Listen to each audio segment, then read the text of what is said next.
रहीम अस्सलाम वालेकुम स्टूडेंट्स।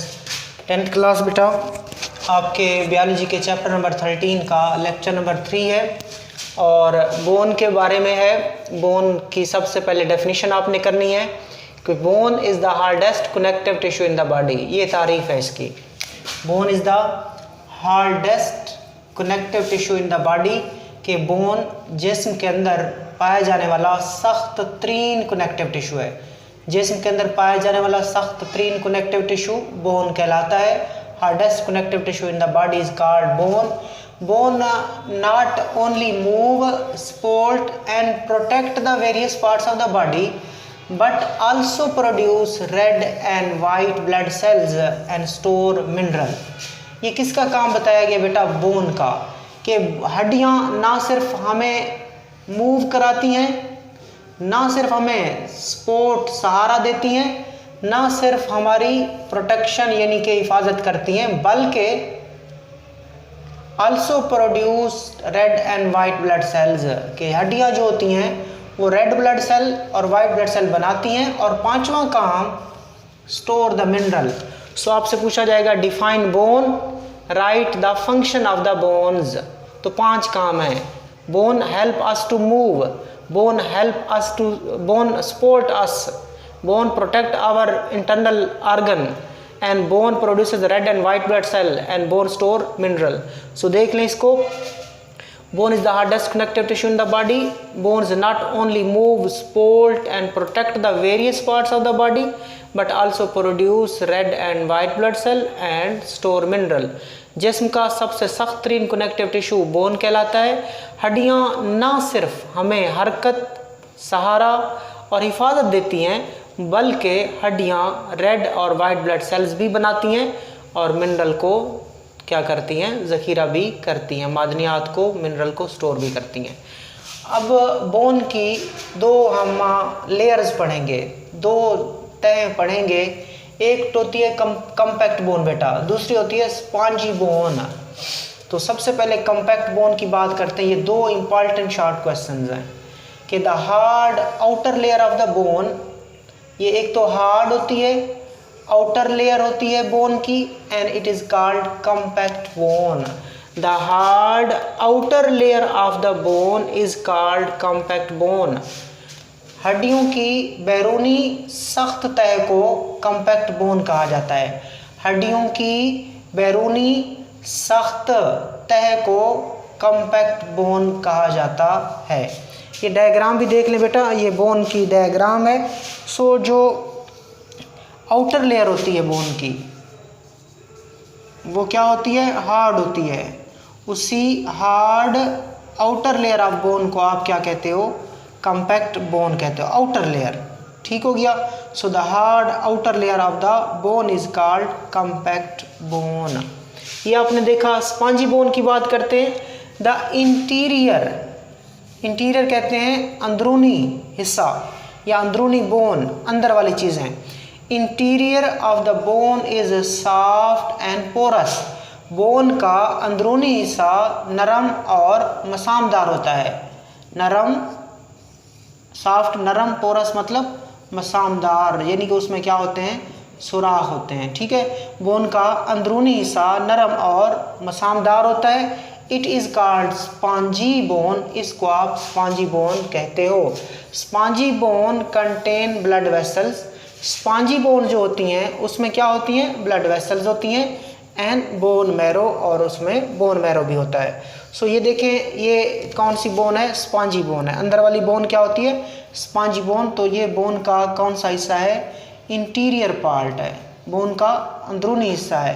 ये कैसा होता है? सॉफ्ट होता है। और कैसा होता है? पोरस होता है। और इसके अंदर क्या होती हैं? इसके अंदर ब्लड वेसल्स होती हैं। क्या होती हैं? Blood vessels. और क्या होता है? इसके अंदर बोन मैरो होता है। और इसके अंदर क्या होता है? Bone marrow. सो ये 2 आपने शॉर्ट क्वेश्चन की। एक शॉर्ट क्वेश्चन आता है व्हाट इज कम्पैक्ट बोन, एक आता है व्हाट इज स्पॉन्जी बोन। या फ़र्क भी आ जाता है, right the difference between compact and spongy bone. The hard outer layer of the bone is called compact bone. Bone का जो बैरूनी बोन की जो बैरूनी सख्त तय होती है उसको कम्पैक्ट बोन बोलते हैं। While the interior of the bone is soft and porous, bone का अंदरूनी हिस्सा जो नरम और मसामदार हो उसे स्पॉन्जी बोन कहते हैं। Spongy bone contain blood vessel and bone marrow, spongy bone के अंदर ब्लड वेसल्स भी होती हैं और बोन मैरो हड्डियों का गूदा भी पाया जाता है। आगे चलते हैं, बोन की स्ट्रक्चर देख लेते हैं। Like cartilage the matrix of the bone also contain collagen, cartilage की तरह जो हड्डियों का मैट्रिक्स है उसके अंदर भी क्या पाए जाते हैं, कोलेजन के फाइबर पाए जाते हैं। क्यों?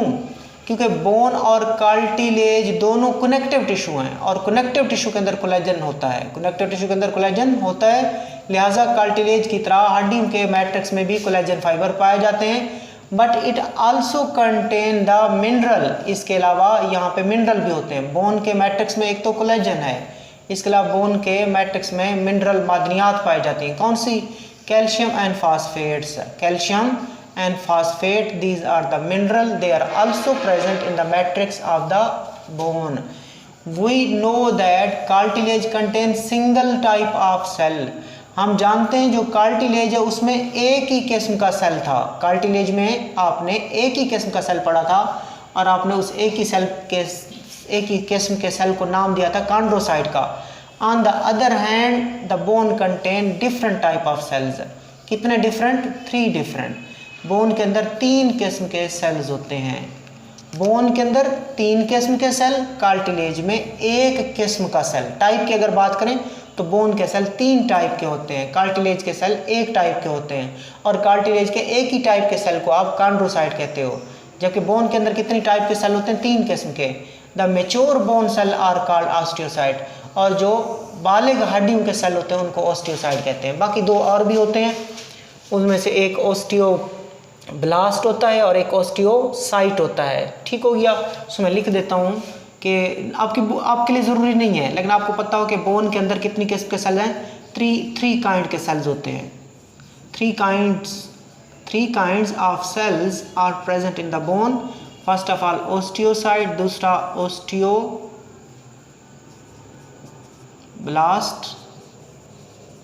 और एक होता है ऑस्टियोक्लास्ट। ये जो ऑस्टियोब्लास्ट होता है बोन फार्मिंग सेल होता है, ऑस्टियोक्लास्ट बोन डिसॉल्विंग सेल होता है और मैच्योर बोन सेल क्या होता है? ऑस्टियोसाइट। आपने सिर्फ ऑस्टियोसाइट का ही जिक्र करना है। देख लें, आपने क्या कहा? आपने कहा like cartilage the matrix of the bone also contain collagen but it also contain the mineral and mineral are calcium and phosphate. Cartilage के मैट्रिक्स की तरह हड्डियों के मैट्रिक्स में भी कोलेजन फाइबर पाए जाते हैं, but it also contain the mineral such as calcium and phosphate, लेकिन इसके अंदर मिन मादनियात कैल्शियम और फास्फेट भी पाए जाते हैं। We know that cartilage contain single kind of cell, on the other hand bone contain 3 different type of the cell. हम जानते हैं कि कार्टिलेज में एक ही किस्म के सेल होते हैं जबकि बोन में 3 अकसाम के सेल पाए जाते हैं। Osteocyte, the mature bone cell is called osteocyte. हड्डियों का जो बालिग सेल होता है उसको आप ऑस्टियोसाइट कहते हो। वैसे टोटल 3 किस्में होती हैं सेल की, लेकिन आपने बालिग बोन के सेल को पढ़ना है, वो ऑस्टियोसाइट होता है। आगे इंफॉर्मेशन है बेटा, इंफॉर्मेशन है बेटा 2, ये देख लें कि babies are born with about 300 soft bone, कि जब बच्चा पैदा होता है तो उसके अंदर 300 नरम हड्डियां होती हैं। Some of these bone later fuse together, बाद में ये हड्डियां आपस में मिल जाती हैं। So that the adult skeleton has 206 hard bone. So जो बालिग इंसान का ढांचा होता है, जो बालिग इंसान के अंदर टोटल हड्डियां होती हैं वो 206 होती हैं और वो क्या होती हैं? सख्त होती हैं। तो आपको पता होना चाहिए कि जब babies are born with about 300 soft bone, कि जब बच्चा पैदा होता है तो उसके अंदर कितनी हड्डियां होती हैं? 300, और बालिग इंसान के अंदर 206। तो 300 जब पैदा हो तो 300 थी, जब बड़ा हो जाता है तो 206।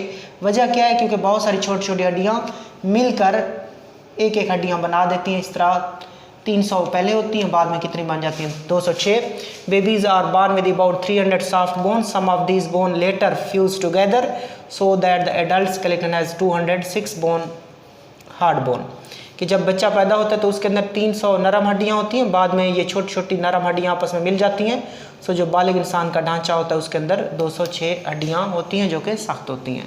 आगे बेटा शॉर्ट क्वेश्चन पूछा जाएगा आपसे कि एंड्रियास वेजिलियस कौन था। एंड्रियास वेजिलियस कौन था, या एंड्रियास वेजिलियस के बारे में आप क्या जानते हैं, या वो क्यों मशहूर था।